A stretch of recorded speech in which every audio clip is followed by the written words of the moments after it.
እንዳትጨነቁ ደግሞ ንጽሩ አዕዋፈ ሰማይ የሰማይ ወፎችን ተመልከቱ። የማያንቀላፋው እረኛችን ስንተኛ ይጠብቃል፣ ስንተኛም ይሰራል፣ ስንቆምም ይሰራል። እግዚአብሔር ሁል ጊዜ ይሰራል። የእግዚአብሔር ልጆች ደግሞ ሁል ጊዜ ይሰራሉ። እና የእግዚአብሔር ቤተሰቦች ስራ ስሩ። የማይሰራ ሰው ክርስቲያን አይደለም። ከመጨነቅ ይልቅ መስራት። ይህን አባቶች ይላሉና ሊሰራ የማይወድ ሰው አይብላ ዘይፈቅድ ይጥቀነ ኢይሴሰ ይላል ቅዱስ ጳውሎስ። ሊሰራ የማይወድ ሰው አይብላ ይላል። የሁላችሁ ሳሰሩ አትብሉ፣ ቁጭ ብላችሁ የቤተሰብ እንጀራ አትብሉ፣ የሆነ ነገር አድርጉ ባካችሁ። ስለዚህ እንዲያው ስሩ፣ አይዟችሁ። እና ደግሞ ከዛ በኋላ እየሰራችሁ ካጣችሁስ አትጨነቁ እንዴ። የግድ እኮ ሀብታም ልንሆን አልተፈጠርንም። ለምን ትጨነቃላችሁ? ጌታ ሆይ መቼ ነው የምታሳካልኝ? መቼ ነው የራሴ ጎጆ የሚኖረኝ? የራሴ መጠለያ የሚኖረኝ? ስለዚህ የእግዚአብሔር ቤተሰቦች ሰርታችሁ ባልተሳካላችሁ ነገር አትጨነቁ። መሻት ብቻ ነው የሚጠበቅብህ፣ እግዚአብሔርን ጥራ አመን ትድናለህ። ይትባረክ እግዚአብሔር አምላከ አበዊነ ቅዱሳን ዘሰብሐ ምሕረቶ ለአይሌነ። ምሕረቱንና ቸርነቱን ይቅርታውን በዘመናችንና በሕይወታችን ላይ ያጸናልን የአባቶቻችን ፈጣሪ የእኛም ፈጣሪ መድኃኔ ዓለም ኢየሱስ ክርስቶስ ላደረገልን ብዙ ቸርነቱ ከባሕሪ አባቱ ከአብ ከባሕሪ ሕይወቱ ከመንፈስ ቅዱስ ጋር አንድ ለምትሆን መንግስቱ ክብር ምስጋና ይግባው። የእናታችን የቅድስት ድንግል ማርያም የቅዱሳን መላእክት የቅዱሳን ነቢያት የቅዱሳን ሐዋርያት የሰማዕታት የቅዱሳን ጻድቃን ረድኤታቸው በረከታቸው አይለየን። ምእመናን አባቶች፣ ትልልቆች፣ እናቶቻችን፣ ወንድሞቻችን፣ እህቶቻችን፣ ሕፃናት አንድ አምላክ በሚሆን በአብ በወልድ በመንፈስ ቅዱስ ስም እንዴት አደራችሁ? እንደምን አረፈዳችሁ? እንዴት ቆያችሁ?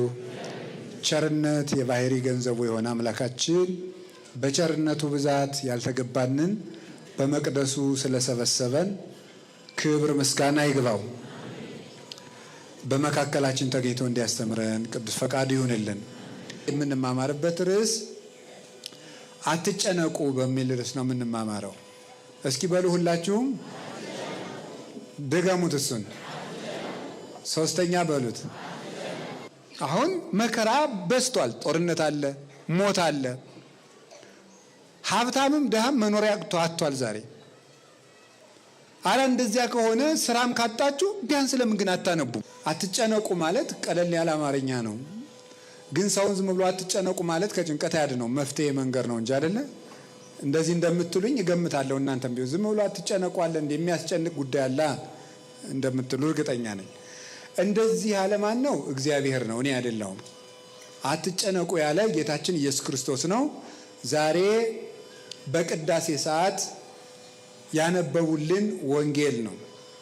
የሀገረ ስብከታችን ዋና ጸሐፊ ቀድሰው እዚህ ሌሊት በማሌት አድረው በኋላም ቀድሰው አቁርበውናል።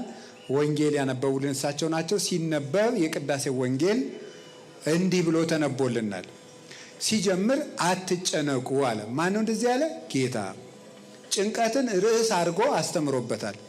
ስለዚህ ጌታችን ኢየሱስ ክርስቶስ እግዚአብሔር ነው፣ ሰው የሆነ አምላክ ነው። እግዚአብሔር ርዕስ አድርጎ ያነሳው ነገር መቼም ትልቅ ቢሆን ነው።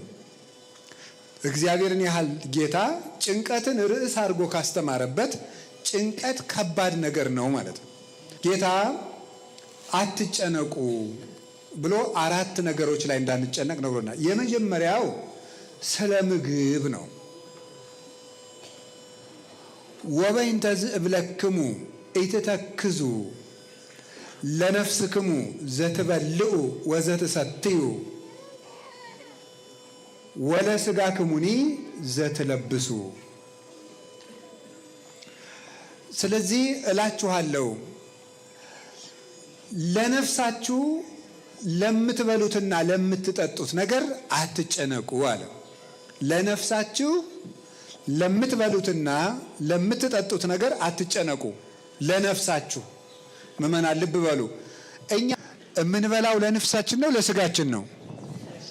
ለስጋችን ነው አይደለም? እና እንደዛ ከሆነ ጌታ ለነፍሳችሁ ለምትበሉት አትጨነቁ ለምን ይለናል? የኢትዮጵያ ከተሞች ያለ አቅማቸው መጠጥ ቤት ነው የሚያበዙት። መጠጥ ቤት ያለ መጠናቸው ማለት ነው። ምናምን ሀውስ የሚባለው በየስፍራው ያለ ለነፍሳችሁ የምትበሉ። የምንበላው ለስጋችን ነው። ለምን ይመስላችኋል? የሰው ልጅ ቆሞ የሚሄደው ምን ስላለችው ነው? ነፍስ ስላለችው ነው። ነፍስ ደግሞ እንድትኖር የሚያደርጋት ምን ይመስላችኋል? ደም ነው። የሰው ልጅ ደሙ ከሌለ የነፍስ መሳሪያዋ መኖሪያ ከተማዋና ስራ መስሪያዋ ደም ነው። ደም ስታጣ ነፍስ ወጥታ ትሄዳለች። ስለዚህ አእምሮ ራሱ ሰው የሚያስበው ራሱ በምንድን ነው? በደም ነው። ደም ከሌለ ጭንቅላት ማሰብ አይችልም። ሰው የሚያስበው ደም ሲኖረው ነው። የሚያስበው ደም ሲኖረው ነው። በጭንቅላቱ ጭንቅላት ደግሞ ወይም አእምሮ ነፍስ ሐሳቧን የምታመርትበት እና የምትገልጽበት የሐሳብ ከተማዋ አእምሮ ነው። ነፍስ እንድትኖር የሚያደርጋት ደግሞ ደም ነው። ደምን ደግሞ እንዲገኝ የሚያደርገው ምግብ ነው። ስለዚህ ለነፍሳችሁ ለምትበሉት ያለበት ምክንያት ነፍስ በደም ምክንያት ስለምትኖር ነፍሳችሁ ከስጋችሁ ጋር እንድትኖር የሚያደርጋትን ስጋችሁ ደግሞ በነፍሳችሁ ምክንያት እንዲንቀሳቀስ የሚያደርገውን ምግብ ሐሳብ አድርጋችሁ አትጨነቁ አለ። ለምንድን ነው የማንጨነቀው? ካልበላን ደም የለም። ደም ከሌለ ነፍስ የለም። ነፍስ ከሌለ መቆም የለም፣ መኖር የለም። እንዴት አንጨነቅም ብለን ስንጠይቀው እንዲህ ብሎ ይመልሳል። አኮኑ ነፍስ ተአጽብ እምሲሲት ይላል። ከምግብማ ነፍስ አትበልጥም ይላል። ከምግብማ ነፍስ አትበልጥም ምን ማለቱ ነው? አዲያ ጌታ ለምትበሉት አትጨነቁ ብሎ ሲያበቃ እንዴ ማንጨነቅ ስንለው እንዴ ከምግብማ ነፍስ አትበልጥም አለ። እና ብትበልጥሳ መብለጥና ማነሷ ሳይሆን ዋናው ነገር ምግብ የለም ነው። ለምን አንጨነቅም? እና ምን ማለቱ ይመስላችኋል? ከምግብማ ነፍስ አትበልጥም አለ። ይኸውላችሁ ምግብ ነፍስ እንድትኖር የሚያደርጋት ደም የሚመረትበትን ምግብ ለናንተ ከመስጠት ነፍስን መፍጠር አይበልጥም ወይ ማለቱ ነበረ። ነፍስን መፍጠር ይበልጣል ወይስ እንጀራን መስጠት ነው? እንጀራን ከመስጠትማ ነፍስ መፍጠር አይበልጥም? እንጀራን እኮ ዘመድም ይሰጣል፣ ባድም ይሰጣል፣ ጓደኛም ይሰጣል፣ ሰርተው ያገኙታል። ነፍስን ሰርቶ የሚሰጥ ጓደኛም ባልንጀራም ዘመድም የለም። ነፍስን ሰርቶ የሚያገኛት ባለሙያም ሊቅም የለም። እንግዲህ ባለሙያዎች የዓለም ጠበብቶችና ሳይንቲስቶች ሁሉ ብዙ ትልልቅ ነገር ሰርተዋል። በባህር ውስጥ የሚሄድ መርከብ ሰርተዋል። መንኮራኩር ሰርተው ጨረቃን አይተን መጥተናል ብለዋል። እኛ ላየንም ዙሮ አይተናል ብለዋል። ማርስ ላይም ቤት ልንሰራ ነው ብለዋል። ተሰርቶ የሚዞር የሳተላይት ቤትም አለ። ታውቃላችሁ? የሳተላይት ቤት ስሰማ ነው ቤቱ ተሰርቶ በዚህ ላይ እየዞረ ማለት ነው። በዚህ አላያችሁትም? እንደዚህ አይነት ቤት አለ አሉ ነው እንግዲህ። እኔ በወሬ ነው የተማረ ሰው ሲያወራ ነው የሰማሁት። የሳተላይት ቤት ሁሉ ተሰርቶ ሰዎች ሰርተው በዚህ እያዩን ቤት ነው። ግን ባህር ውስጥ እኔ ቤት አይቻለሁ። ያው ባህር ውስጥ አይቻውቃለሁ። ድንገት እግር ጥሎኝ አንድ ቦታ አርሜን ብቅ ብዬ አንድ ውጭ ሀገር ባህር ውስጥ ቤት አይቻለሁ። የጀልባ ቤት አይቻለሁ። ቤቱን ጀልባውን ቤት አድርገው እዛው ይዋለዳሉ። ትዳር እዛው ኑሮ የሚመሩበት ጀልባ አለ። እንደዚህ አይነት አይቻለሁ። የሚዞር ቤት ደግሞ አለ። ይሄ ሁሉ ተሰርቷል። ከወንድ ደም ዘር ከእናት ደም ወስደው ደግሞ ልጅ በጠርሙስም እያስወለዱ ነው።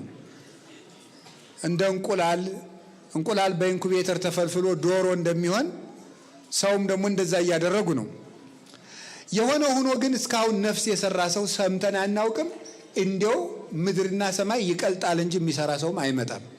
በዚህ እርግጠኛ ነኝ።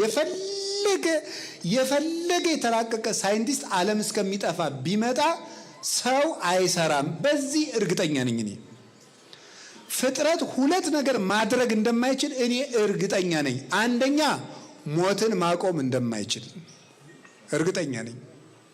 ሁለተኛ ልደትን በራሱ መስጠት እንደማይችል እርግጠኛ ነኝ። ይሄው ከአባቱና ከእናቱ እኮ የሆነ ነገር ፈጥረው ወስደው ልጅ እያደረጉና የሆነ ነገር ወስደውማ እንዴ ያው የእግዚአብሔርን ነገር ነው ያገናኙት። ያንማ ያማ እግዚአብሔር እኮ ነው እንጂ ሰራ። ታዲያ እነሱ ሰሩ ልንል ነው? እሱ አይደለም። ባልና ሚስትም እኮ አንድ ላይ ሲኖሩ ልጁ የእግዚአብሔር ነው። ባልና ሚስት ልጅ አይሰሩም። ልክ ባልና ሚስቱ አንድ የሚሆኑበትን ምስጢር ነው እነሱ ወስደው ይሄን ያደረጉ። በራሱ ግን ነፍስን የሚፈጥር ነፍስን የሚሰራ የለም። እና እናንተ እንደው ምን እበላለሁ ምን እጠጣለሁ ብላችሁ የምትጨነቁ ነፍስ ሰጥቻችሁ ሲያበቃ እንዴ ማንም የማይሰጣችሁ ነፍስ ሰጥቻችሁ ማንም የሚሰጠውን እንጀራ አይሰጠንም ትላላችሁ ብሎ ጌታ። ስለዚህ ስለ ምግብ አትጨነቁ። እንዳትጨነቁ ደግሞ ንጽሩ አዕዋፈ ሰማይ፣ የሰማይ ወፎችን ተመልከቱ። እዚህ ወፍ የለም እናንተ ገዳም ቢሆን አሁን ብዙ ወፍ ነበር። እዚህ ምንም ወፍ የለም። ይገርማል። እንዴት ወፍም አላስቀምጣላችሁ እንዴ እናንተ? ሌላ ምን አላስቀምጣ ወፍም ያልክ ምን አላስቀምጥ ብለናል እንዳትሉኝ። አይ እኔ ምንም አታነካኩኝ ያልኩት ነገር የለም። ብቻ ብዙ ነገር አላስቀምጥ ብለናል እና ብቻ ግን ወፍም መቀመጫ መጣቻ። እንዴት አሁን እዚህ እንደው ጥሩ ነው አለን ብላ እኮ ነው እንደው ስማችን አታጥፉ ብላ እዚህው ፊት ለፊት የመጣች። ይገርማል እኮ አንዲት ወፍ ናት። በጣም እንዴት ያለች መሰለቻችሁ። ስለዚህ የሰማይ ወፎችን ተመልከቱ ነው። የሰማይ ወፎችን ስንመለከት ተመልክተን ምናደ እለ ኢይዘርኡ ወያአርሩ ወያስተጋብኡ ውስተ አብያት፣ የማይዘሩ የማያጭዱ በጎተራ የማይሰበስቡ ድልብ የሌላቸው እንደዚህ ዘመድ ደግሞ አካውንት የሌላቸው የሚያጠራቅሙበት ባንክ የሌላቸው ጓሮ የሌላቸው ወይም የንግድ ማዕከል የሌላቸው እስቲ ወፎችን ተመልከቱ። እስመ አቡክሙ ሰማያዊ ይሴስዮሙ፣ የሰማይ አባታችሁ እሱ ይመግባቸዋል። ቁጭ ብሎ ግን አየ ሊቃውንት ምን ይላሉ መሰላችሁ? የኢትዮጵያ ኦርቶዶክስ ተዋሕዶ ቤተክርስቲያን ሰነፍ ታደርጋለች ይላሉ አንዳንድ ሰዎች።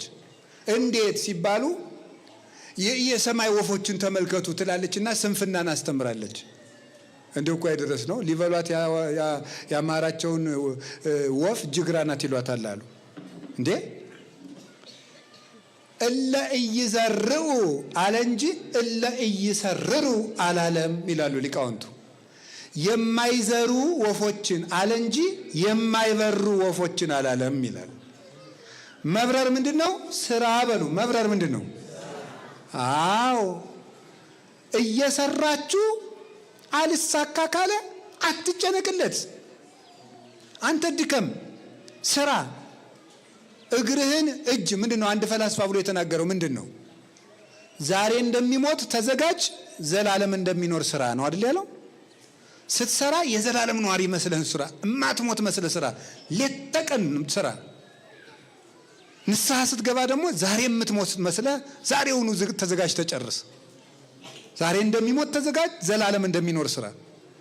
ስንሰራ ሌት ተቀን ነው። እግዚአብሔር እስቲ መቼ ነው የሚሰራ? እስኪ ነው ሰኞ፣ እሑድ፣ ለሰኞ፣ አመራ፣ ማክሰኞ እግዚአብሔር መቼ ይሰራል? እስኪ ንገሩኝ። ሁልጊዜ ይሰራል። ሐሙስ ስራ ቢያቆም እኮ ሐሙስ ልም ብለን አለቅን ማለት ነው። አስባችሁታል? እግዚአብሔር የዓመት እረፍት ቢወጣ እንኳን እረፍት ወጥቶ እናቴ አብሮን እያለም ሊፈጁን ነው። እነማን? እኔ ማንንም አላልኩ።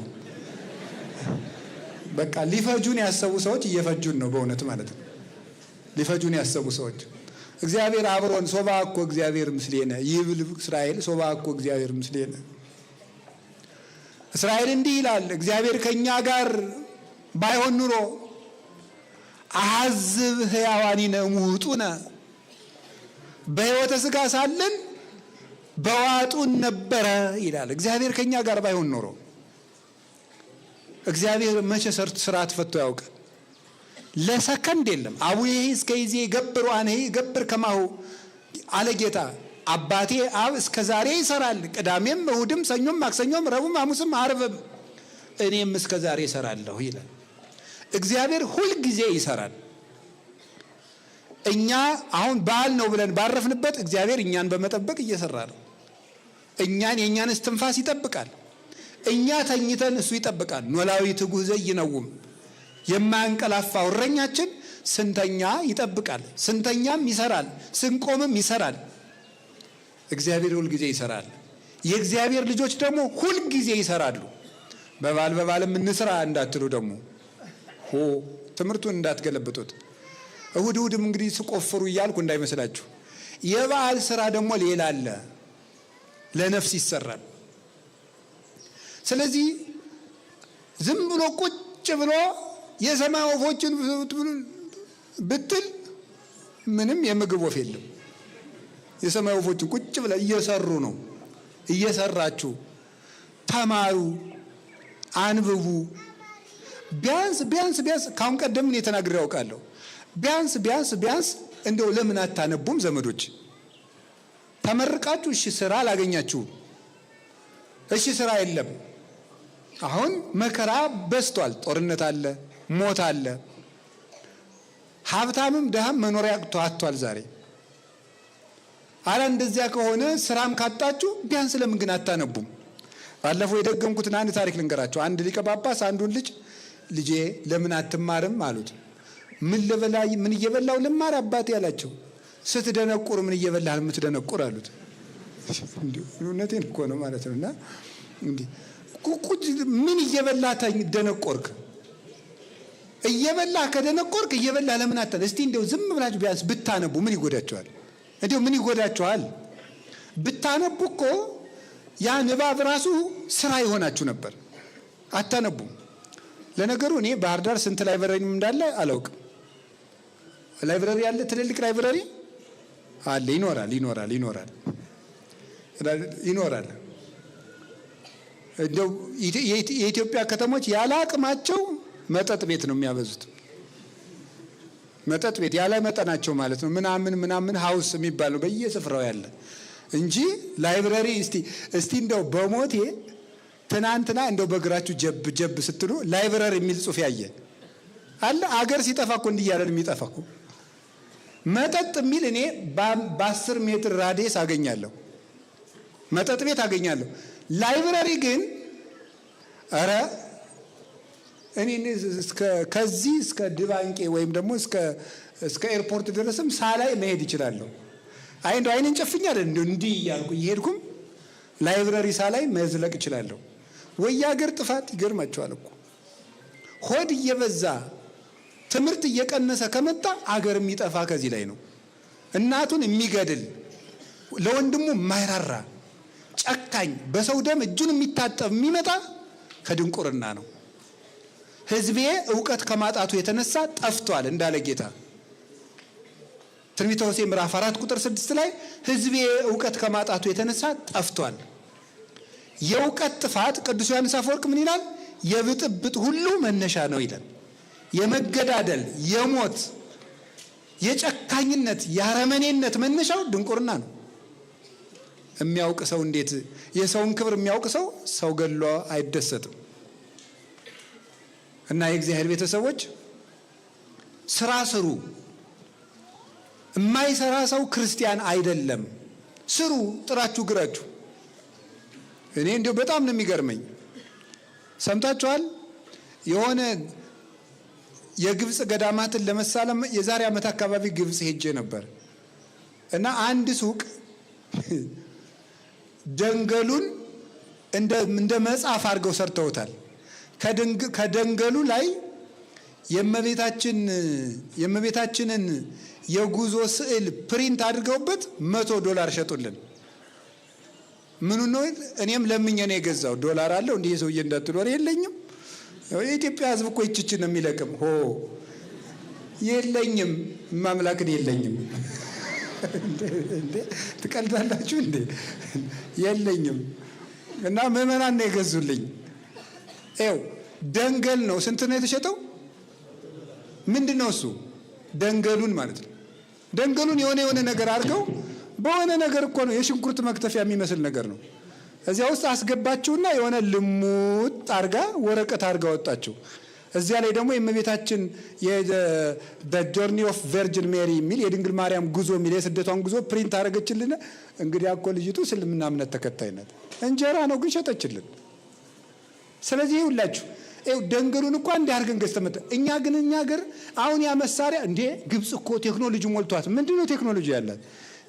እንደው መሳሪያውን ቆይ እስኪ አስጠይቃ ነገራችኋለሁ። በዛው እንድትጀምራችሁት ምዕመናን እዛ ካሉ ደውዬ ጠይቃለሁ። ቢሆን የሆነ ነገር እኮ ነው የምላችሁ፣ የልብስ መተኮሻ የሚመስል ነገር የሆነ ነገር ነው። ዝም ብሎ የሆነ ነገር ነው፣ አይመጣልንም። ግን እኛ ምንድን ነው የምናደርገው? እሷ ደንገል ሰንጥቃ $100 ሰራች።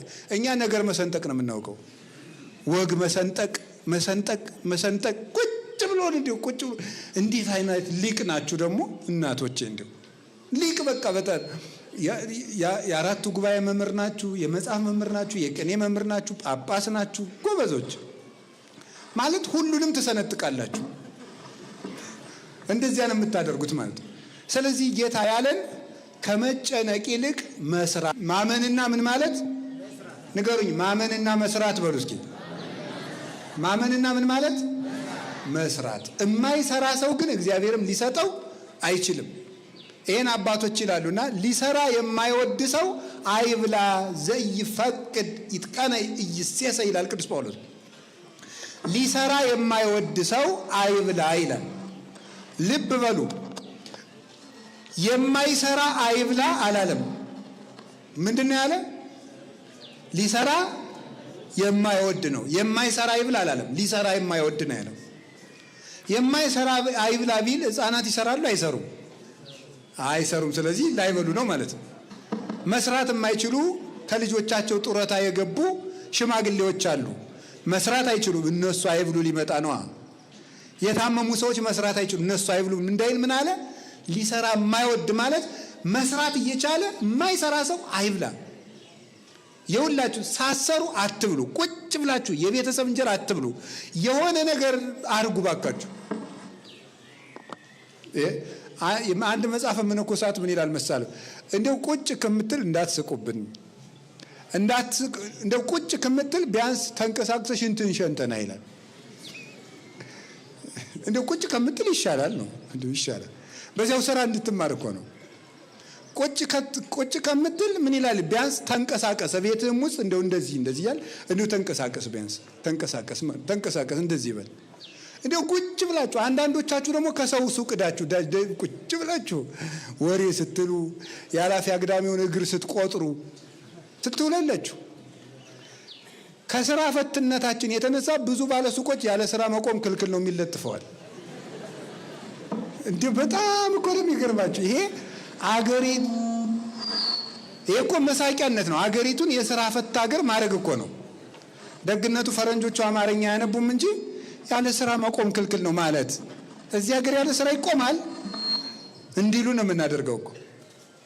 ስለዚህ እንደው ተንቀሳቀሱ፣ የሆነች ነገር ጀምሩ። ቅዱስ ሚካኤል ባርክልኝ ይላል። አንድ ሰውዬ መጣና ቅዱስ ሚካኤል ምኑን ነው የምባርክልህ አለው። ወይ አትክልት የለ ወይ ዶሮ አላረባ፣ እንደው ምኑን ነው የማባርክልህ? ሰው እኮ ዶሮ ገዝቶ ዶሮዬን ባርክልኝ፣ አትክልት ተክሎ አትክልቷን ባርክልኝ፣ መጽሐፍ አንብቦ ጭንቅላቴን ባርክልኝ ይባላል። እንዲሁ ተኝቶ ባርክልኝ አለ። ነውር እኮ ነው ይሄ፣ ነውር ነው። ስለዚህ እንዲሁ ስሩ፣ አይዟችሁ።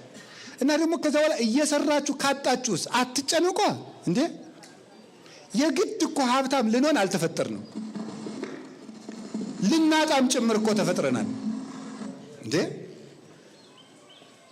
ድህነት ቅድስና አይደለም እንጂ ኃጢአትም እኮ ድግና አይደለም። ድሃ መሆንም እኮ ይቻላል ካልተሳካ። ለምንስ ድሃ አንሆንም?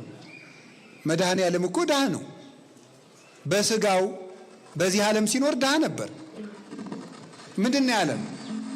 ለቆናጽል ግበብ ቦሙ ወለአዕዋፈ ሰማይኒ ምጽላል ቦሙ ለወልደ እጓለ እመሕያውሰ አልወቱ ሀበ ያሰምግ ርእሶ። ለቀበሮዎች ጉድጓድ አላቸው፣ ለወፎቹም ጎጆ አላቸው። ለክርስቶስ ግን ራሱን የሚያስጠጋበት ምንም የለውም ማለት። የሰማይና ምድር ጌታ 33 ዓመት በምድር ሲኖር አንዲት ጎጆ የለችው። የአምላክ እናት ድንግል ማርያም የሕይወት እንጀራን አዝላ ለልጇ የምታበላው ቁረሽ እንጀራ አልነበራትም። ውሃ ለምናለች። ለምን ትጨነቃላችሁ? ጌታ ሆይ መቼ ነው የምታሳካልኝ? መቼ ነው የራሴ ጎጆ የሚኖረኝ? የራሴ መጠለያ የሚኖረኝ? አከራዮቼ እኮ ጨቅጭቀው ገደሉኝ። አንዱ የሚበላው አጥቶ አስፋልት ላይ ያድራል፣ ረሃብ መሮታል። አንተ ደግሞ ለቤት ኪራይ የምከፍለው እያለ የአከራይዋ ጠባይ ነው የመረረ። ወይ ጥጋብ! ይሄ እንዲሁ እናቱ የሞተችበትና ገበያ ሄደችበት እኩል ያለቅሳል። እውነት ነው። አከራይ የሚጨቀጭቅ ይመስለኛል። አልፎ አልፎ አከራይ ይጨቀጭቃሉ። ደሞዝ እያጣሩ ይጨምራሉ፣ ሲወደድ ይጨምራሉ። እነሱ ያለ ቤት የተፈጠሩ አይመስሉም። እንደው ከእናታቸው ማህፀን ሲወጡ እንደው አንድ ቪላ እያያዙ የተወለዱ ነው የሚመስሉት፣ ሲጨክኑ ማለት ነው። ውጡ ሲሉ እናንተም ተው፣ በሕግ አምላክ ታረሙ፣ በመምህር አምላክ ቤት የእግዚአብሔር ነው። ሰው ድሃ አታሰቃዩ። እውነቴን ነው። ተዛዝነን ዘመኑን እንለፈው። በወንድሙ የሚጨክን ለእሱም ጨካኝ ሰው ይጥልበታል። ርኅሩህ ሁኑ፣ ድሃ አትግፉ። ክርስቶስን ፍለጋ እዚህ እንደተሰበሰባቸው አውቃለሁ። መቅደስ ውስጥ ቁጭ ብሎ የሚጠብቅ እንደ ንጉሥ ቁጭ ብሎ የሚጠብቅ አይደለም። አስፋልት ላይ ያለው ድሃ ክርስቶስ ነው። ጾም የሚያድረው ወንድማችን ክርስቶስ ነው። እኛ ሁለት አይነት ምግብ በልተን ሶስተኛው በመጉደሉ እያጉረመረምን ጥሬ አጥቶ የሚያድር ድሃ ጎረቤታችን አለ። ያ ክርስቶስ ነው። ታስታውሳላችሁ? እንግዳ ሁኜ ብመጣ አልተቀበላችሁኝም፣ ተርቤ ያላበላችሁኝም፣ ተጠምቼ አልጠጣችሁኝም አለ። መቼ ርቦ ሆነ ያላበላን ሲሉት ለባልንጀራችሁ ካላደረጋችሁ ለእኔ አላደረጋችሁም ነው ያለ። ስለዚህ የእግዚአብሔር ቤተሰቦች ሰርታችሁ ባልተሳካላችሁ ነገር አትጨነቁ። ትቀጠራላችሁ፣ ትባረራላችሁ። 3-4 ጊዜ ንግድ ትከፍታላችሁ፣ ትከስራላችሁ። አትጨነቁ። አሁንም ሞክሩ፣ አይሳካ። በደስታና በሰላም ኑሩ። ጥራችሁ ባልተሳካ ነገር አትጨነቁ። ለምን ድሃውንንስ አንሞትም? ሰነፉነን አንሙት እንጂ ድሃውንንማ አንሙት። ምን ችግር አለው? ከለፋንበት ነገር ምን ይዘን እንሄዳለን? 3 ክንድ ከስንዝር መገነዣ ብቻ አይደለም ይከተለን? ምን ይዘነው ምን ሄድ ነገር አለ? የለም። ስለዚህ ለምንስ ድሃ አንሆንም? ድህነታችሁን ለስንፍና ማስረጃ አታድርጉት እንጂ የታባቱ ለምን ድሃ አልሆንም ብላችሁ አትስነፉ። ሰርታችሁ ድሃ ከሆናችሁ ግን እግዚአብሔር ይመስገን በሉ። እስኪ አንድ ጊዜ እግዚአብሔር ይመስገን በሉ። እንዲያውም ይላል ቅዱስ ዮሐንስ አፈወርቅ፣ ጌታዬ ሆይ ካንተ ጋር የሚያጣላኝን ገንዘብ ስላልሰጠኝ አመሰግንሃለሁ በለው ይላል። እስኪ በሉ ጌታዬ ሆይ በሉ። ካንተ ጋር የሚያጣላኝን ገንዘብ ስላልሰጠኝ አመሰግናለሁ። አዎ እንደዚህ ነው። ከዚህ በኋላ ግን ትሰራላችሁ፣ ትማራላችሁ፣ ትጥራላችሁ፣ ትደክማላችሁ። ብትከስሩ ባይሳካላችሁ ሰርታችሁ ገንዘቡ ልም ቢል ከዚህ በኋላ አትጨነቁም ማለት ነው። ተስማምተናል? አዎ እግዚአብሔር ብቻ አለልን። እንስራ እንጂ አንድ ሰውዬ ነበረ፣ ስሩ ነው እንጂ እግዚአብሔር ተጨነቁ አላለም። ድርቅ ሆኖ ገበሬ ነው። ሰውየውንም አውቀዋለሁ፣ ይገርማቸዋል። ድርቅ ሆኖ ሐምሌ ድረስ ድርቅ ሆኖ ሰውየው ግን ይዘራል። ከዚያ በኋላ ራተው አንተ ሰውዬ ባይሆን ዘሩን ልጆቹ ቆርጥመውት ይሙቱ እንደው እባክህ እያወጣህ አትበትን ሲሉት አይ እግዚአብሔር ዝራ ነው እንጂ ዝናብ አዝንብ አላለኝም ማለት። አያችሁ ሊቅነቱ። እግዚአብሔር ዝራ ነው ያለ። የኔን ድርሻ ሰርቼ ዝናብ ከቀረ እኔ ምን ጨነቀኝ? ልጆችን ማበላቸውን ነገር ማን ያውቃል ነው? እግዚአብሔር ያውቃል። እኔ ድርሻዬን እወጣለሁ። ዘራ። ሰው ሁሉ ሲንገበገብ አልዘራም ብሎ እኔማ እንደው ያለችኝን እበላለሁ ብሎ ብልጥ ሲሆን እሸቱን ማን አፈሰ? አቶ ገሌ፣ ስሙን አልነግራችሁ። እሱ እሸቱን ለልጆቹ ቆርጦ አበላ፣ አዝመራውን አጭዶ ልጆቹን መገበ። እግዚአብሔር ዝራ እንጂ አዝንም አላለኝም ያለ እውነቱን ነው። እግዚአብሔር ስሩ ነው እንጂ ተጨነቁ አላለም። እና አትጨነቁ። እኔ ከማን በልጬ ነው? አብርሃም በድንኳን እኮ ነው የኖረ። ጌታዬ ወይ የዚህን ያህል ምን በድዬ ነው ጥሩ ስራ ማሰራኝ? ህይወቴ በመባከን አለቀ፣ ለምን አታሳካልኝም? የብዙ ምዕመናን ጥያቄ ነው። አብርሃም እድሜ ልኩን በድንኳን አይደል እንዴ የኖረ?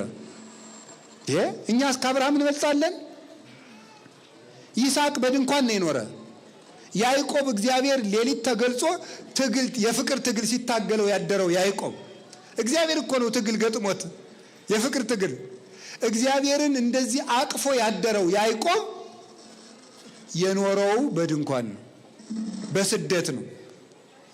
ከነ ድንኳኑ ቤት እንኳን ደግሞ አገሩ ላይ መቀበር አቅቶት ግብጽ ተሰዶ ነው ያረፈው። ምን አለ ቅዱስ ዳዊት ለዚህ እኮ ነው ነግዶ ፈላሲ አነ ከመኩሉ አበውዬ፣ እኔ እንደ አባቶቼ እንግዳ ነኝ። እስኪ በሉ ሁላችሁ እኔ እንደ አባቶቼ በሉ። ምንድን ነኝ? እንግዳ። እንደው ከሰው ቤት ውስጥ ተመችቶት የሰውን ሁሉ ጓዝ ልዘዝበት አይደል? እንደው የሰጡትን አግኝቶ እንደ ነገሩ ነው የሚያድረው። እኛ ይሄን ነገር የእንግድነት ቤታችን አገኝ እንኖራለን። እንግዳ ቢያገኙ ይሰጡታል፣ ቢያጡ መርቆ እግዚአብሔር ውስጥ ሊሉ ያቀራል። ይሄ ዓለም የእንግድነት ቤታችን ነው። ብናገኝ መልካም፣ ካጣንም እግዚአብሔር ይመስገን። እንዲህ ማለት ነው። ሁለተኛ ስለምን አትጨነቁ አለ? ስለ ልብስ አትጨነቁ። ለስጋችሁ ወለሥጋክሙኒ ዘትለብሱ፣ ለስጋችሁ በምትለብሱት ነገር ደግሞ አትጨነቁ። ጥያቄ፣ ልብስ የምንለብሰው ለስጋችን ነው ለነፍሳችን ነው? ለስጋችን ነው። በጣም ጥሩ። ለነፍሳችን ነው። ይቅርታ አድርጎልኝ። እንዴት ነው ለነፍሳችን የሚሆነው የሚባል? ሰው ልብስ ባለመልበሱ የምታፍር ነፍሱ ነው ስጋው ነው? ለምሳሌ የሞተ ሰው ቢገለጥ ያፍራል? አያፍርም። ስለዚህ የምንለብሰው ማን እንዳታፍር ነው? ነፍሳችን እንዳታፍር ነው ማለት ነው። ስጋ ልብስ ግን የስጋ የተባለበት ምክንያት ለብሶት የሚታይ ማን ስለሆነ ነው? ስጋ ስለሆነ ማለት ነው። ለብሶት የሚታይ ስጋ ስለሆነ የስጋ ልብስ ተባለ እንጂ የምንለብሰው ለነፍሳችን ነው። አንዳንድ ሰዎች አሁን አጫጭር ልብስ የለበሱ ሰዎች በተለይ እህቶቻችን አጫጭር ልብስ ለብሰው ሳይሏቸው እናቶች እንዲሁ ሳይሏቸው አጭር ለብሰው ከዛ በግድ እንትኑን ወደ ታች እንደዚህ ሲያደርጉት አይታችሁ ታውቃላችሁ? ቢሮ ሲመጡ እንደዚህ አድርገው በቃ ወደ ታች በደንብ ሊያስረዝሙ ነፍሳቸው ስለምታፈር ነው እንደዛ የሚያደርጉት። መጀመሪያ ለምን አጭር ገዛችሁ? እንደዚህ ከምትሉት ረጅም አትገዙ ነው ይቀንሳል። አጭር ኧረ እንደውም ስሰማ አጭሩ ነው አሉ ውድ። እንደው ይገርማል። ረጅሙ ተርካሹ በቀላል ብር ነው የሚገኘው። ነፍስ ስለሚያጠር ነፍስ ስለምታፍር ነው። ስለዚህ ለስጋችሁ የምትለብሱት ነገር ደግሞ አትጨነቁ። ለምን ምን እንለብሳለን? አኮኑ ስጋ የአጽብ ልብስ ማራዝም ይላል። ስጋ ከልብስ አይበልጥም ወይ? አሁን ተርጉሙት። ቅድም ስለተማራችሁ ስጋ ከልብስ አይበልጥም ወይ? ተርጉሙት። አሁን ቅድም ስላስተማርኳችሁ ምን ማለት ነው? ስጋ ከልብስ አይበልጥም ወይ ሲል ምን እያለ ነው? ልብስ ለእናንተ ከመስጠት ምን ማድረግ ይበልጣል እያለ ነው። ስጋችሁን መፍጠር ይበልጣል ነው። ቅድም እንዳልኳችሁ ለነፍሳችሁ ምግብ የሚሆን ነገር ከመስጠት ነፍሳችሁን መፍጠር ይበልጣል። ለስጋችሁ የሚሆናችሁን ልብስ ከመፍጠር ስጋችሁን መፍጠር ይበልጣል። ሰው ሊያደርግላችሁ የማይችለውን ስጋ መፍጠር ፈጥሬ ከሰጠዋችሁ ዓይን፣ እጅ፣ ጆሮ፣ አፍንጫ፣ እግር ፈጥሬ ከሰጠዋችሁ ሰው ገዝቶ ሊሰጠው የሚችለውን ልብስ አይሰጠንም ብላችሁ ታስባላችሁ ማለቱ። በዚያውም ላይ ለልብስ አትጨነቁ፣ ለስጋችሁ ለልብስ አትጨነቁ ማለት ምን ማለት ነው? ይሄን ለብሼው ይሄን እንትንስ ብዬው ይሄኛው የለኝም ያኛው የለኝም ብላችሁ አትጨነቁ ነው። አንዳንዱን ልብስ እኮ የምንለብሰው ለውድድር ነው። ቅዱስ ዮሐንስ አፈወርቅ ይቅርታ፣ ወንዶችም አጓጉል ልብስ ይለብሳሉ። ሴቶች ላይ ጨፈጨፍኩኝ መሰለኝ። ወንዱ ሁሉ ይለብስ የለም። የወንዱ አለባበስ ራሱ ቀጣቶ ሱሪው ዝቅ አድርጎ እዚህ ታች ታጥቆ እናቴ በግድ ጅል ይሆናል ሰው እንዲሁ እኮ በጣም እኮ እናቴ በስባ ነውር ነው በእውነት ማለት ነው። ነውር እኮ ነውር እንዲሁ ሱሪያችሁን ዝቅ አድርጋችሁ ይህ እኮ ጅልነት። እንደዚያ ሱሪ የለሽ ተብሎ ነው የሚሰግደው በገጠር ራሱ። ሱሪ የለሽ ከተባለ ስድብ ነው። እና አሁን ምን ልላችሁ ፈልጌ ነው፣ ቅዱስ ዮሐንስ አፈወርቅ ምን ይላል? አይ አንቺ ሴት ለምንድን ነው ውድ ልብስ እየለበሽ በከተማው መሃል ወይ በመንደር መሃል የምትሄጂው ላይ ይጠይቃል። ባሌን ደስ እንዲለው ብዬ ብለሽ ትመልሽልኝ ይሆናል ይልና አይደለም ይላል። እንደዚያ ሳይሆን አንቺ የለበስሽው ልብስ በሌላቸው ድሃ ሴቶች ላይ መመካት ፈልገሽ ነው ይላል። ያ ልብስ በሌላቸው ሰዎች ፊት እሷን ኖሯት ለብሰው በእነሱ ፊት ስታልፍ በእነዚያ በላይ የበላይነት ስሜት እንዲሰማሽ ፈልገሽ ነው። እንግዲህ እነዚያ ድሃ ሴቶች በአንቺ ምክንያት እግዚአብሔርን እንደሚሰድቡት ታውቂያለሽ ወይ ይላል። ለምን ይቺ በየሰዓቱ የምትለዋውጠው ሰጠህ፣ ለእኔ ግን በወር አንድ ጊዜ የምለውጠው አሰጠኸኝ ብላ እግዚአብሔርን ትሰድበዋለች ይላል።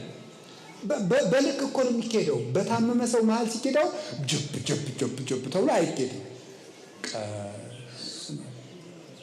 ለምን ሰውየው ምን ይላል?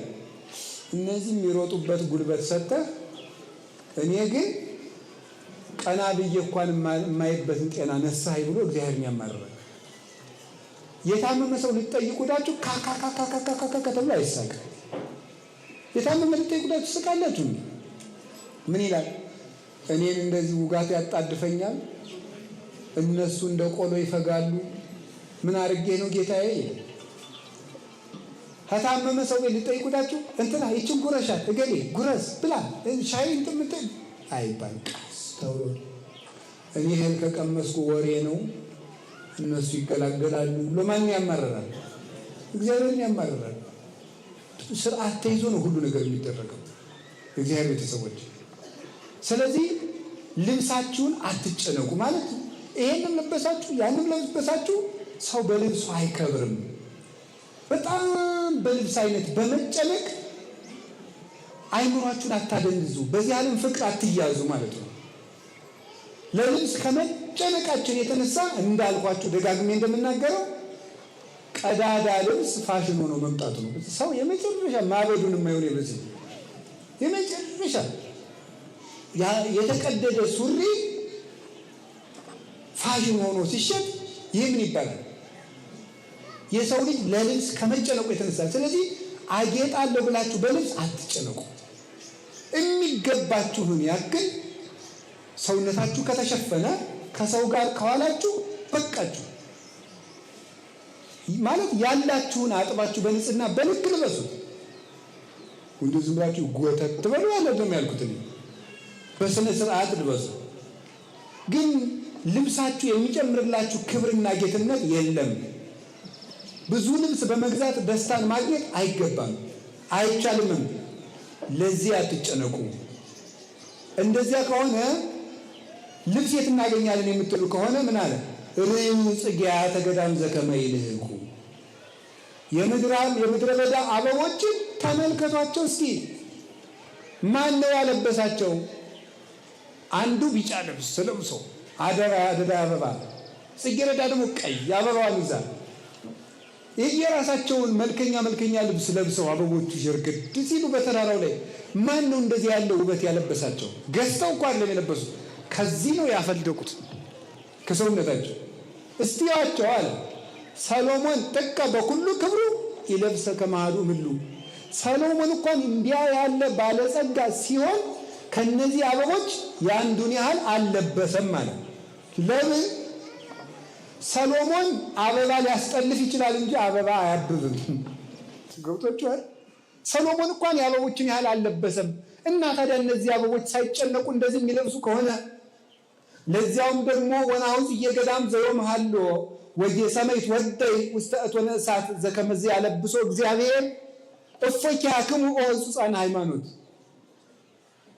ዛሬ አብቦ ለምልሞ በመስከረም በጥቅምት አብቦ ለምልሞ የምታዩት ነገ በእሳት የሚቃጠለውን አበባ እግዚአብሔር እንደዚህ አድርጎ የሚያለብሰው ከሆነ እናንተ እምነት የጎደላችሁ በአርአያውና በአምሳሉ የፈጠራችሁ እናንተንም እንዴት አያለብሳችሁ? ወፍ ያላቸው ግን ቄስን ተመልከቱ ማለት ነው ብለው ተርጉሞታል። የሰማይ ወፎችን ተመልከቱ ማለት የማይዘሩ የማያጭዱ ወፎችን፣ ካህናትን ተመልከቱ ማለት። ካህናትን ማንም ያበላቸው? እስኪ ንገሩ። ለምሳሌ እኔን ብትወስዱኝ እኔ ጓሮ የለኝም፣ እግዚአብሔር የተመሰገነ ይሁን፣ የባንክ አካውንትም የለኝም፣ ሊኖረኝም አይችልም እስከምሞት። መዝግቡት። አባ በ2018 አካውንት አይኖረኝም ብለህ ነበረ ብላችሁ በዩቲዩብ እንድትናገሩት፣ ይሄው በ2030 አለህ እንድትሉ ማለት አልልም። አይዟችሁ እሺ። ስለዚህ ሰዎችንማ በደንብ ነው የሚይዛት። በደንብ ያዙ። ደግሜንም ራ ወደፊትም አካውንት አይኖረኝም። ስለዚህ አሁን እዚያ ውስጥ የለኝም። አረ ይሄን ቀሚስ ማን የገዛልኝ? ገብረ ማርያምና ወለተ ማርያም አይደሉም፣ እግዚአብሔር ነው። ምክንያቱም ወለተ ማርያምና ገብረ ማርያም የማን ናቸው? የእግዚአብሔር ናቸው። እግዚአብሔር የማይዘሩ ወፎችን ተመልከቱ ማለት ቄስን ተመልከቱ። እስኪ እነዚህ ቄሶች ይዋቸው። ይሄ ጠምጥሞ ያለው ቄስና መነኩሴ በሙሉ ያጎቱን ድንች መሰላችሁ የሚቆፈር ነው። ያክስቱን ባቄላ ላይ ይወቃል። ማንም ይመግበው እንዲያርገው እግዚአብሔር ነው። እንዴት አይገርማችሁም? ቄስን አሁን እናንተ ስታከብሩ ፖሊስ አላስገደዳችሁ፣ አዋጅ አልተነገራችሁ። ልባችሁ በቄስ ላይ እምነት እንዲኖረው አድርጎ ብር አዋጣችሁ ቄስ ካባ እንዲደርብ ማድረግ ይሄ የማን ስራ ነው? ሰውን ያህል ክፉ ጭንቅላት ያለው ፍጡር አምኖ ብር እንዲሰጥ ማድረግ እኮ ቀላል መስሏችኋል? ሰው እኮ ቀላል ፍጡር መስሏችኋል? የመጨረሻ የተራቀቀ ፍጡር ነው በጣም። እኔ እንደው በምድር ላይ በጣም የሚከብድህ እውቀት ምንድን ነው ብትሉኝ ሰው ይባላል። ሰው መቼም ቢሆን ሊገባኝ አይችልም። በፊት የገባ ይመስለኝ ነበር። ሳየው የከበደኝ እየረቀቀብኝ ይመጣል። የመጨረሻ ተገልጦ የማያልቅ መጽሐፍ ሰው ነው። እየሳቀ ነዶት ሊሆን ይችላል፣ እየሰጠ ሊቀማ ሊሆን ይችላል። አይታወቅም ምን እንዳሰበ ማለት ምን እንዳሰበ ማወቅ አይቻልም። እየተጣሉ ውሸታቸውን ሊሆን ይችላል። አይታወቅም ሰው ጉረድ እንውረድ ብለው በቃ ወግዳናቱን ነው የምለው ውሸታቸውን ሊሆን ይችላል። አይ እንዲህ ሰው አይታወቅም።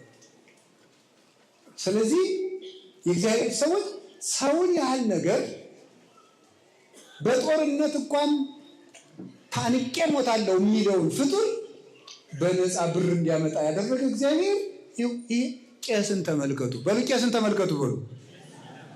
አዎ ወፎች የተባሉ ደግሞ እነማን ናቸው? እስራኤልን ተመልከቱ። አልዘሩም፣ አላጨዱም። ስንት ዘመን መገባቸው እግዚአብሔር? 40 ዓመት። በምን? በደመና። ወፍ ያላቸው እስራኤልን እዩ። አበባ የተባሉ ግን ሃይማኖት የሌላቸው ሰዎች ናቸው። ሃይማኖት የሌላቸው ሰዎች አበባ ይባላሉ። አበባ ዛሬ ሽብርቅ ብሎ ህዳር ሲመጣ እርግፍ እንደሚለው ሃይማኖት የሌላቸው ሰዎች በሀብት ያማረባቸው ናቸው። ነገር ግን ገሃነም አለባቸው። እና ወናው ጽጌ ገዳም ዘየውም አለው ዛሬ ያበበውን አበባ ነገ የሚቃጠለውን ማለት ነገ በገሃነም የሚቀቅለውን ሃይማኖትን የካደውን ሰው እግዚአብሔር ሲያበላው ሲያጠጣው እያየ እናንተ እምነት የጎደላችሁ በስሙ ተጠርታችሁ አምናችሁ እናንተ እንዴት አይመግባችሁ ማለት ነው። ስለዚህ ሁለተኛው ለልብስ አትጨነቁ። ከቃሉ ጋር ናችሁ። ሶስተኛው አሁን ራሱ የሚገርማችሁ ለልብስ መጨነቅ እንኳን እናንተ መቼስ አይቆጡኝ። እዚህ ያሉት አባቶች ደግ ናቸው፣ አይቀየሙ። ምንድነው እንኳን በልብስ እንኳን የሰው ልብስ የቤተ ክርስቲያኑ የመጋረጃ አይነት ራሱ አሁን መከራ ብልቶናል። ይሄን ነው ይቅር በሉኛል። ቤተ ክርስቲያን የመጋረጃ አይነት ለአንዱ ነጭ፣ ለአንዱ ቢጫ፣ ለአንዱ ወርቅ፣ አንዱ ደብር ያይና የ500 ሺህ ብር መጋረጃ ሲመጣ ሌላኛው ደብር ደግሞ የ5 ሚሊዮን ያመጣል። ለልብስ አትጨነቁ። አንድ አይነት መጋረጃ ቢኖር እንደው እግዚአብሔር ጸልዩ እንደው ቢኖር ከአዲስ አበባ ቅድስት ማርያም ቦሌ መድኃኔዓለም እስከ መጨረሻቱ የገጠር ጎጆ ቤተክርስቲያን አንድ አይነት መጋረጃ እንደው መድኃኔዓለም ቢያመጣል ወይ ቀይ ወይ ጥቁር እርፍ እንል ነበር። በቃ ልክ አሁን እንዲህ የግብፅ ቤተክርስቲያን መጋረጃዎች ለአብይ ጾም ለሕማማት ጥቁር፣ የትንሣኤ ዘመን ነጭ፣ ከዛ የተረፈውን ቀይ። የትኛውም ቤተክርስቲያን ብትሄዱ 3 መጋረጃ አለ። በቃ ሌላ የለም። የትኛውም ትልቅም ገጠርም ገዳምም ከተማም። እኛም እንደዚያ ቢኖረን እንዴት ጥሩ። ስለዚህ ይሄንን አትጨነቁ። እግዚአብሔር የሚፈልገው ሌላውን ነገር ነው። አዎ ለወንጌል ክብር፣ ለቅዳሴ ክብር የወርቅ ወንጌል፣ የወርቅ ገበታ፣ የወርቅ አትሮንስ፣ የወርቅ መስቀል፣ የወርቅ ጉልላት ቢኖር ጉዳት የለውም። ዋናውን ነገር ትተን ከሆነ ግን ጉዳት አለው። ያም እንዳይሆን ለልብስ አትጨነቁ ያለን ይህንን። ሶስተኛስ ጌታ አትጨነቁ ያለን ለምን ይመስላችኋል? ሌላ የማታስተካክሉት ነገር ላይ አትጨነቁ። እስኪ በሉ ድገሙ። ምን የማትሉት ነገር ላይ? ለምሳሌ መኑ እሙስቴትክሙ በተክዞ ዘይግድ ወስቆ አሐደ እመተ በዲበ ቆሙ። ከእናንተ መካከል ተጨንቆ በቁመቱ ላይ 1 ክንድ መጨመር የሚችል ሰው አለ ወይ አለ ጌታ። ነው እንደዚህ ያለ አይሎ ትንሽ 1 ክንድ አሁን የእንትናን ማንም የሚባለው የዳርዊንን የዝግመተ ለውጥ ቲዎሪ አንዳንዶቻችሁ ታውቁታላችሁ። ሰው መጀመሪያ አንድ ዝንጀሮ ነበረ። ከዛ ኑሮውን ለማሻሻል ሲጥር ምን እያለ መጣ? እንደዚህ እያለ በሁለት እግሩ ቁጭ አለ፣ ቆመ አለ። ምን ነው ዛሬ ረጃጅም ሰዎችን አጫጭር ሰዎችን እንዲህ እያሉ እንደ ቀጭኔ ጥቂት መዘዝ ቢሉ የማይሆን ነገር ነው የሚያወራው ይዘውዬ። ዛሬ ያሉ ዝንጀሮቹ ስለምን አይሻሻልም? ለነገሩ ውድቅ ተደርጓል በራሳቸው በዘመናዊ ሳይንቲስቶች። አሁን ውድቅ ሆኗል የሱ አስተምህሮ። ሰው በቁመቴ ላይ 1 ክንድ አሁን አንዲት ሴት ወንድ ልሁን አይሆንም። አንድ ወንድ እኔ ሴት ነው መሆን ፈልግ ይሄ አይሆንም። ሴት መሆን ነበረብኝ ብለህ አትጨነቅ። ወንድ መሆን ነበረብኝ ብለህ አትጨነቅ። አጭር መሆን ፈልግ ነበር ብለህ አትጨነቅ። ረጅም መሆን ነበረብኝ ብለህ አትጨነቅ። ከንፈሬ ክርክም ያለ ወይም ደግሞ ሰፋ ያለ ወይም ወፈር ያለ ምን ያስጨንቅ? የተሰጠህን ነገር ይዘህ ኑር። የማታስተካክለው ነገር ላይ አትጨነቅ። ሌላ ደግሞ ለምሳሌ አንድ ሰው እየሰማችሁ ነው። አንድ ሰው ለምሳሌ ድንግልና የለውም። ድንግልናውን የሆነ ጊዜ አጣ። ያ ሰውዬ ድንግልናውን እንደገና ማስተካከል ይችላል አይችልም? ንገሩኝ እንጂ እነሱ ጉዳይ ላይ አትጨነቅ። ቀሪ ህይወትህን ምራ። በንስሐ ድንግል ሆኖ ቅዱስ ሆኖ መኖር ይቻላል። የስጋውን ማህተም ግን ማስተካከል አይቻልም። ስለዚህ ማስተካከል ወይኔ ድንግል በሆን ኑሮ ወይኔ ባልጥለው ነው ወይኔ በሆን ኑሮ አትበል። ያለፈ ነገር ላይ አይምሮህን አታድክም፣ አታሰቃየው። ወደፊት ነው ማሰብ። እንደገና ሄደን እንደ ኮምፒውተር አንዱ ብለን የማናስተካክለውን ነገር ሄደን እንደገና የማናስተካክለው ነገር ላይ አትጨነቁ። የታሪክ ሪሳይክል ቢን የለም፣ ወይም ትራሽ የለም አውጥተን እንደገና የምናመጣበት የለም። እንደ ኮምፒውተር ፕሮግራም ያለፈ ነገር በቃ አልፏል፣ አይመጣም። እንደውም አንድ ጽሑፍ ሳነብ ያገኘሁት እንገራችሁ። ሰዎች 48% ስለ ነገ በመጨነቅ 48% ነው የሚያሳልፉት። ደግሞ ከዚህ ትንሽ አነስ ያለውን ፐርሰንት ስለ ትናንት በመጨነቅ ለዛሬ የሚያስቡት 10% ስለ ትናንት ይጨነቃሉ። እንዲህ ባለ ኑሮ እንትና የሚባል ጓደኛ ባይኖረኝ ኑሮ፣ ይሄንን የትምህርት መስክ ባልመርጠው ኑሮ፣ እንትና የሚባል ሀገር ባልሄዱ ኖሮ፣ እንደዚህ ብዬ ባልናገር ኖሮ፣ እዚህ እንደዚህ ባልከፍት ኖሮ፣ በቃ ኖሮ ሆኗል። ያን ማስተካከል አይቻልም። ባህር ዳር ባልመጣ ኖሮ፣ አዲስ አበባ ባልመጣ ኖሮ፣ ጅማ ባልመጣ ኖሮ፣ መቀሌ ባልመጣ ኖሮ፣ አሜሪካ ባልመጣ ኖሮ፣ እንዲህ ያለ ነገር ባላደርግ ኖሮ ሆኗል። እሱ በቃ ስለሆነ ያንን የሆነ ታሪክ እየመዘዝክ አትጨነቁ። ማስተካከል የማትችሉት ትናንት ላይ አትጨነቁ። ከቃሉ ጋር ናችሁ? ከቃሉ ጋር ናችሁ? እግዚአብሔር ከሁላችን ጋር ይሁን። ማስተካከል የምንችለው ማንን ነው? ዛሬን። እስኪ ዛሬን በሉ። ዛሬን ማስተካከል ይቻላል። ስለዚህ ስለ ትናንት አትጨነቁ። ሌላስ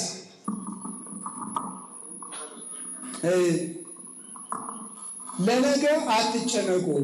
ሌላ ደግሞ የነገረኝ ጌታ ኢትበሉ ለጌሰም እስመ ጌሰም ትሄድ ይደርሳ። ለነገ አትጨነቁ። እስኪ ለነገ በሉ። ለነገ መጨነቅ ዛሬን ያበላሻል። ለምሳሌ የአስኮላ ተማሪ እንዲህ ያደርጋል። ፈተና ነገ አለ ሲባል ምን ያልመሰላችሁ? ፈተናም ነገ አለ ሲባል እንዲህ ነው የሚያደርገው። ጉዳዩን ማጥናት ትቶ ስለ ጉዳዩ ነው መጨነቅ የሚችለው። ፈተናው ማነው? ነገ። አይ ወይኔ ነገ እኮ ነው የምፈተን ይላል። እናሳ ያላጠናው ስንት ነው? 20 ገጽ። ሁለት ገጽ ያነብና እንደገና ይቆጥረዋል። 2 ገጽ በቆጠረበት እኮ ያን በቆጠረበት ሌላ 2 ገጽ ያነብ ነበር። ገጹን ከምቆጥር ዝም ብለህ እስከምትደርስበት ድረስ አጥናና የቀረው ገጽ ቅልጥ ብሎ ይቀር። ስለ ነገ መጨነቅ ዛሬን ያሳጣል። አብዛኛው ሰው እረፍት የሚነሳው ለጸሎት ቆመን ሐሳባችን የሚበታተነው ለምን ይመስላችኋል? ስለ ነገ ነው የምንጨነቅ። እስቲ ቁጭ ብላችሁ ጸሎት ስትጸልዩ የመጣላችሁን ሐሳብ ቁጭ ብላችሁ አስቡ። ስለ ነገ ነው የምትጨነቁት። ከማን ጋር ነው የምኖረው? የት ሀገር ነው የምኖረው? ሳረጅ ማን ይጦረኝ ይሆን? አንዳንዱ ደግሞ ከማን ጋር ምን አይነት ሚስት፣ ምን አይነት ባል፣ ምን ትስ ብሎ ነው። አንዳንዱ ደግሞ በጣም ከማሰበት ራቴን ምን አይነት ወጥ በላይ ሆን ብሎ የሚያስብ ይችላል። በጣም ማልዳ እንትን ሽሮ ወጥ ነው የበላሁት፣ ምስር ነው የሚሰራው፣ ምን ተሰርቶ ይሆን ብሎ የሚጨነቃል። ታውቃላችሁ አይደል? ፋሲካ ሊደርስ 30 ቀን ሲቀረው ቁርስ ስለሚበላው የወጥ አይነት ፓኬጅ የሚያወጣ ሰው እንዳለ እንደሚያቅድ ቁጭ ብሎ ከሚስቱ ጋር ግምት ነው። ጥናት ያስፈልገዋል። ቁጭ ብሎ ከሚስቱ ጋር የዛሬ 3 ሳምንት ትንሣኤ ይሆናል አውቀሻል አይደል? አዎ በግ እናርዳለን እናሳ። ከዛ በኋላ ቀደም ብለሽ አንቺ እንትኑን ትሰሪዋለሽ፣ እኔ እንትን ይሄ በጣም ከባድ ነገር ነው። ይሄ ከባድ ነገር እውነት የለም። ይሄ ከባድ በሽታ ነው ራሱን የቻለ ማለት። ይሄ ከባድ ነገር አይደለም። አትጨነቁ። ይሄ አንዳንዱ ሰው እንደ ራት ብላ ሲባል በተለይ እንደ ሀብት ነካ ያደረገው ሰው ራት ደርሷል ብላ ሲባል ምን ሰርታችሁ ይሆን ደግሞ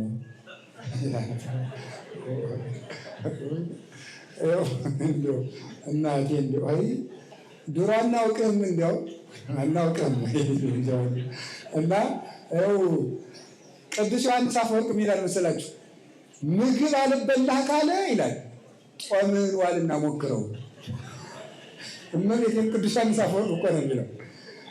እኔ እንደው ደግሞ እኮ ሆስፒታል ሄዶ እኮ ነው ዶክተር እኔ ምንም እንደው ምግብ ይሻለኝ አይደለም ሳያመው እንደዚያ ቃል ይሄ ሰውዬ 2 ቀን ነው ጦሙን በደንብ አድርጎ ማሳደር። እዚያ በኋላ እንደው የሆነች አውሬ እንኳን አብሮ ጎርሶ ሲጥ ብትበይ ዝም ብለሽ ነው ገብተሻል እንደሚል እርግጠኛ ነኝ እንደሚል ማለት ነው። ስለዚህ ይሄ ሁሉ የሚያመጣው ምንድን ነው?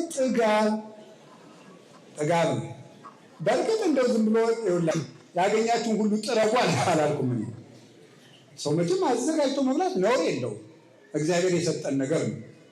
እንደው ግን ይሄ አብዝቶ መጨነቅ ራሱ እንደው ነገ ምንድን ነው የምበላው፣ የዛሬ ሳምንት ምንድን ነው የምበላው፣ ምንድን ነው የምሆነው፣ ይሄ እንደዚህ ነው እያሉ መጨነቅ። ነገ በእግዚአብሔር እጅ ነው። እስኪ በላ እንደ ሁላችሁ ነገሩኝ እንጂ በእግዚአብሔር እጅ ነው። እውነቴን ነው የምነግራችሁ። እኔ አሁን ጣና ቂርቆስ ገዳም ነው የምሆነው። ነገ ምን እንደምሆን እግዚአብሔር ነው የሚያውቀው። እዚህ ይጥለኝ እዚያ ይጥለኝ እሱ ያውቃል። የሰው ልጅ እንደ ዕቃ ነው መኖር ያለበት። ዕቃ ዝም ብሎ ይኖራል። እኛ በፈለግን ጊዜ አንድ ጊዜ ወደ ሳጥን እንወስደዋለን፣ አንድ ጊዜ ወደ መደርደሪያ እናደርገዋለን። እግዚአብሔር በፈለገ ጊዜ የሚያምርብን ቦታ ያስቀምጠናል። እሱን አምነን ታዘን እንደምን እንደ ዕቃ እንኑር። ዝም ብለን ቆላ ቢያኖረን ደጋ ቢያኖረን እሱ ያውቃል። እኛ የእሱ ዕቃዎች ነን፣ ልጆቹ ነን። ሕፃን ልጅ የት ላይ ሊቀመጥ እንደሚያምርበት እናትና አባት ያውቃሉ። እሱ ግን የእሳቱን ብልጭልጭ ታይቶ እምቢ ደጃው ዳር ነው የሚቀመጥ ብሎ ሊያስቸግር ይችላል። እናቱ ታቅፋ ወስዳ መደብ ስታኖረው እሷ እንጨት ለቅማ ስትገባ ምድጃው አጠገብ ቁጭ ብሎ ስታገኘው እንደገና ወስዳ መደብ ላይ ስታስቀምጥ እሱ እግዚአብሔርና እኛ እንደ እናትና አባት እንዲህ ነው። እኛ ይህን የሚሻለን ስንል እግዚአብሔር ደግሞ ወስዶ አይህን የሚሻል ሲለን እኛ ደግሞ እዚህ ነው ስንል የምናየውን እያየን። ስለዚህ እግዚአብሔር ሰዎች ነገ ማን ይጦራቸዋል? መድኃኒዓለም ያውቃል። ለነገ አትጨነቁ። ይሄ ማለት አታቅዱ ከማለት የተለየ ነው። ሳያቅዱ መኖር ዝርክርክነት ነው። ለ50 ዓመትም ለ100 ዓመትም ለ500 ዓመትም ይታቀዳል፣ እቅድ ይታቀዳል። ለነገ መጨነቅ ማለት ለነገ መኖር፣ ለነገ ማቀድ፣ ለነገ መስራት፣ ለነገ መዘጋጀት፣ ይሄማ የተቀደሰ ነው። ለነገ መጨነቅ ማለት ግን ምን ይሆን ገና ምን ይመጣ ይሆን ብሎ ምጥ መያዝና እንቅልፍ ማጣት ነው የመጨረሻ። ስለዚህ ለነገ አትጨነቁ። የመጨረሻ አምስተኛ የምነግራችሁ ኃጢአት ከሰራችሁ በኋላ ተናዘዙ እንጂ ይቅር ይለኝ ይሆን ብላችሁ አትጨነቁ። እየሰማችሁ ነው? አዎ፣ ኃጢአት ከሰራችሁ እውነቴን ነው። ኃጢአት ከሰራችሁ አንደኛ እንዳንሰራ የቻልነውን እናደርጋለን። ከሰራን ምን ማድረግ ነው ያለብን? ምን ማድረግ ነው ያለብን? ኃጢአት ያልሰራን ሰው መሆን እንችላለን።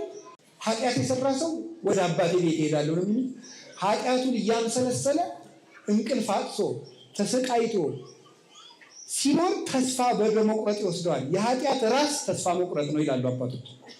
ተስፋ የቆረጠ ሰው ሌላ ኃጢአት ይጨምራል። የፈለገ ግን የረከሰ ጉድጓድ ውስጥ ብኖር ተመልሼ ወደ አባቴ ቤት እሄዳለሁ ነው የሚባለው። እግዚአብሔር ደግሞ ይቅር ሊለን የታመነ አምላክ ነው። አግኝቶን ነው ይደልነት ነው እንደሱ ያለ ቸር ያለ በጉ እንኳን ወደ በረቱ መጥቶለት እሱ በግ ፍለጋ የሚወጣ እረኛ እንደ ክርስቶስ ሲያገኝም እኮ እየደበደበ ለምን ጠፋሽ አንቺ በግ ብሎ እየገረፈኝ ወስድ አይደለም ወሶ በረከበ ጾሮ በመትከፍቱ ሲያገኘን በትከሻው የሚሸከም እረኛ ነው ያለ። በትከሻው ተሸክሞ የማና አንደኛ የሚታገዘን፣ ሁለተኛ ከፍ የሚያደርግ አምላክ። ቀድሞ ከነበርንበት ይልቅ ንስሐ ስንገባ ከፍ የሚያደርገን ጌታ ክርስቶስ ነው። በንስሐ ይቅር ተብዬ ይሆን? አሁን አንዳንዶቻችሁ ንስሐ ገብታችሁም እርግጠኞች አይደላችሁም። ከከተማ ቄስ ከተናዘዛችሁ እንደገና ከገዳም ደግሞ ትናዘዛላችሁ። ለምን? ኃጢአቴ ብዙ ነው ይቅር ያልተባልኩ ይመስለኛል። ይኸውላችሁ የገጠሩ ይሄ ቡታንታ ያደረገው ቄስም ይስጣችሁ፣ ከተማ ላይ ያለው ሱሪ የለበሰው ይስላችሁ፣ ቀጠን ያለ ቄስም ይስጣችሁ፣ ቦርጭ ያለው ቄስም ይስጣችሁ። ግዴ ከተማ ያለ መነኩሴም ይስጣችሁ፣ በረሃ ያለም ይስጣችሁ፣ በደንብ የሚበላ ቄስም ይስጣችሁ፣ ትንንሽ የሚበላም ይስጣችሁ። ኃጢአታችን የሚቅር የሚለን ማን ነው? መድኃኒዓለም በሉ። ቄሱ ነው መድኃኒዓለም ነው። አዎ። ስለዚህ ይቅር አልተባልኩም ለምን ትላላችሁ? ክርስቶስ ምንድን ነው ያለ? የተጠማ ቢኖር ወደ እኔ ይምጣ። እስቲ በሉ ወደ የተጠማ ቢኖር በሉ ወደ እኔ። ያ ማለት እኔ ምንድን ነኝ ማለቱ ነው። ውሃ በሉ እንጂ ውሃ ውስጥ የተጣለ ደብዳቤ መልሶ ይነበባል? ስለዚህ ክርስቶስ ውስጥ የጣልነው ዕዳችን መልሶ አይነበብብንም። ጌታችን ኢየሱስ ክርስቶስ የምህረት ውሃ ነው። እሱ ላይ የወረወርነው የዕዳ ደብዳቤ ማንም አንስቶ ማንበብ አይችልም። መልሰን አንጠየቅም። ጌታችን ኢየሱስ ክርስቶስ የነፍሳችን በረሃ የሚያረሰርሰው ፍሬ እንድታፈራ የሚያደርጋት የህይወት ውሃ ነው። ወደ እሱ ከመጣ አትጨነቁ ያለን እኮ ዝም ብሎ አይደለም። እኔ አትጨነቁ ብዬ የምሰጠው የለኝም። ክርስቶስ ግን አትጨነቁ የሚለን ራሱ መፍትሄ ስለሆነ እንደ መድኃኒዓለም ያለ የለም። ጸልዩ፣ አንኳኩ ይከፍትላችኋል። ሩቅ አምላክ አይደለም፣ ቸርና ቅርብ አባት ነው። አማኑኤል አይደል ስሙ? አማኑኤል ማለት ነው እግዚአብሔር ከማን ጋር ማለት ነው? ከእኛ ጋር። ጌታችን ኢየሱስ ክርስቶስ እኮ አምላካችን ነው፣ መልሶስ ወንድማችን ነው። ለምን? የማንን ስጋ ነው የለበሰው? የእኛን ስጋ። ዘመዳችን ነው፣ የእኛን ስጋ ለብሷል። አምላካችን ደግሞ ነው፣ አባታችን ነው። በጥምቀት ወልዶናል። ሩቅ አይደለም። እንደሆነ ባለስልጣን ራቅ ብሎ እንደው እንደዚህ ደጅ ጸንታችሁ ወረፋ አስጠብቆ የሚገኝ አይደለም። እቤታችሁ ጠርታችሁት የሚገኝ ቸር አባት ነው። እንደዛ ስለሆነ ኃጢአት የሰራችሁ ሁሉ ክርስቶስ ይቅር ይላችኋልና ይቅር አልባል ይሆን ብላችሁ አትጨነቁ። ይልቁስ ይቅር አይለኝም እያላችሁ በኃጢአት ላይ ኃጢአት አትጨምሩ። ይቅር ባይ አምላካችን ማንም ገብቶ ቢታጠብበት የማይደፈርስ የጠራው ውሃ መድኃኔዓለም ሁላችንንም ያንጻን። አትጨነቁ። ወስብሐት ለእግዚአብሔር።